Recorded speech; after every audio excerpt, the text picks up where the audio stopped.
Over 1.5 million African Americans served during World War I and World War II. And not one of them would receive our nation's highest honor until decades later, including a man from New York. Fast One's Christina Chiarelli has that story.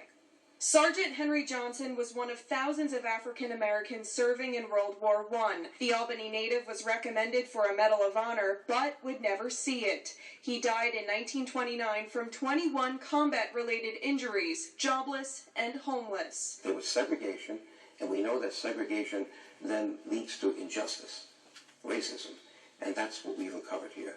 And that's why now we're setting the record straight. In 1986, Joe DioGuardi, a former New York congressman, began fighting to get Black American war heroes the recognition they deserve, gathering information on Johnson that would be passed on to the Senate. These 2 volumes were submitted by Senator Chuck Schumer to the Army in 2011, hundreds of pages making a case for Johnson and why he deserved the Medal of Honor.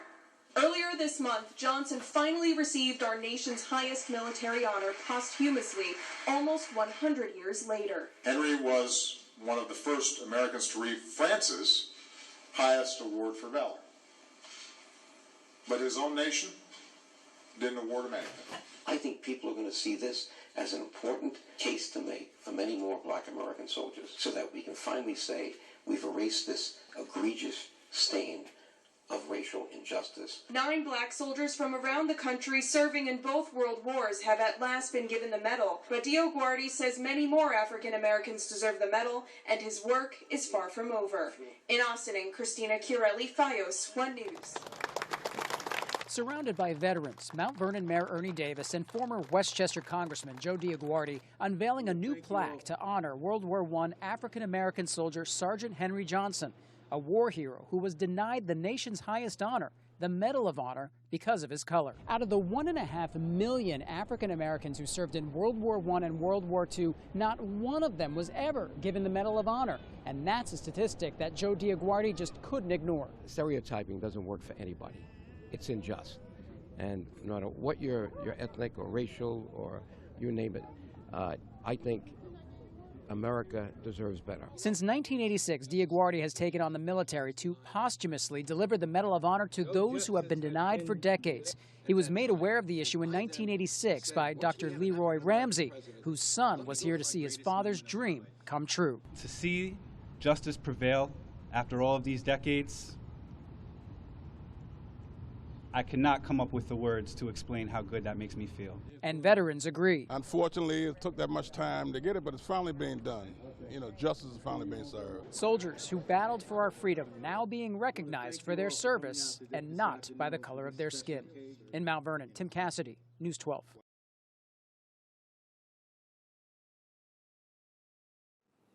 And I'm so glad, being in politics, that there exists a person in the ilk of Joe DioGuardi.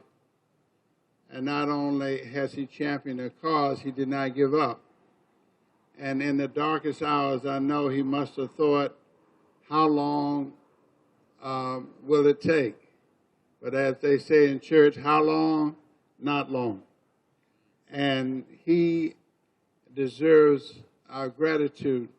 He deserves our standing ovation for this person, the congressman, coming here to exalt the proposition that all men are created equal. So please, let's rise to our feet for our Congressman Joe DioGuardi.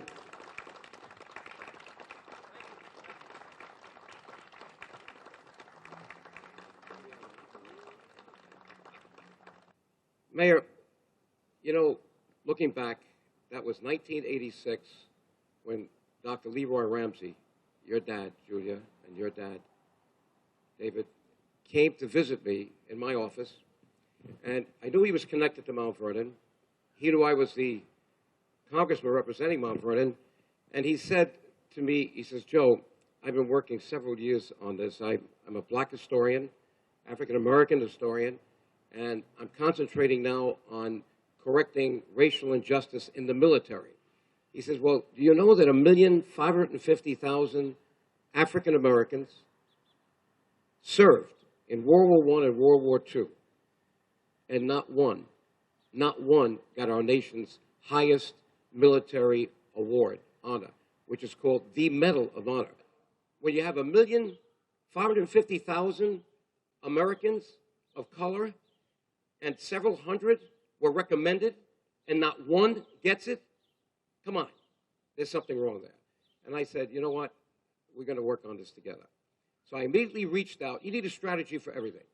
I went to the head of the Black Caucus in Congress, Mickey Leland.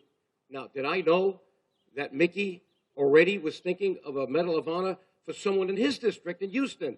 His name is Seaman Dory Miller, World War II. His commanding officer died, and in those days, if you were an African-American, Black American, and you were in the Navy, you served in the kitchen. He came out of the kitchen, close to where his commanding officer was mortally wounded, and then died right on the spot, picks up a gun, and shoots down 4 Japanese Zeros. He's got a, I'm using this example, I'll get back to Henry Johnson in a minute, but to show you how crazy this gets, they named a warship after him, they have a stamp after him, Admiral Nimitz weighed in for him, and they refused to give him our country's highest award. He's the next one on my list because in memory of Mickey Leland, guess what? We visit with Secretary of Defense, 1988, and we tell them what we're going to do. We said, we're now going to get 218 signatures in the House, and that means we're going to issue the medals without the military. And I believe the President will do it. We got up to 170, and we get a call from the Secretary of Defense. And we go to his office, me and Mickey, and he says, do you think you're doing the right thing? How do you know that there isn't or there aren't other African Americans that deserve it more or just as much? I said, well, I hadn't thought of it that way, but what are you suggesting, Mr. Secretary? He said, why don't we pull those signatures and let's think about this calmly. And why don't you let me give a grant to a black university, they picked Shaw University, to study those African Americans who received our second highest award and find out why they didn't get the first. Well, that to me sounded pretty logical. And I said, well, how long is that going to take? Well, it'll take a couple of years. Well, it took 8 years. And by that time, I was out of Congress, and they thought they had gotten rid of me. But they didn't know that I was writing articles, I was visiting people, I was on TV shows. You're talking about this ridiculous injustice, this big stain on America. The way the first one, Corporal Freddie Stowers, South Carolina, 1991, I get a call from the White House. They said, in the course of this study that was started in 1989, we found a file that didn't have the night on it. No one acted on it.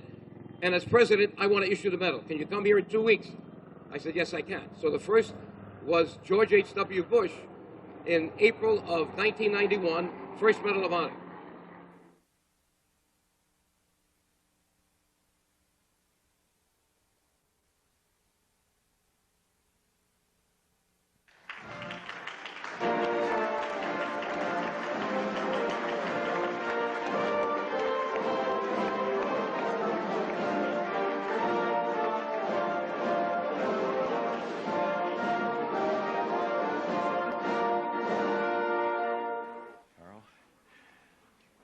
Welcome to the White House, and I salute the Vice President, Mrs. Quayle, and Secretary Cheney, other members of our cabinet, and General Vono, and distinguished members of Congress who are with us today, and former Congressman Joe Diaguardi.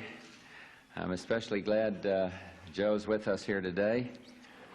To the former Medal of Honor recipients, I salute each and every one of you. To Georgina Palmer and Mary Bowens, the sisters of today's honoree, are with us. And don't they look lovely? We're just delighted.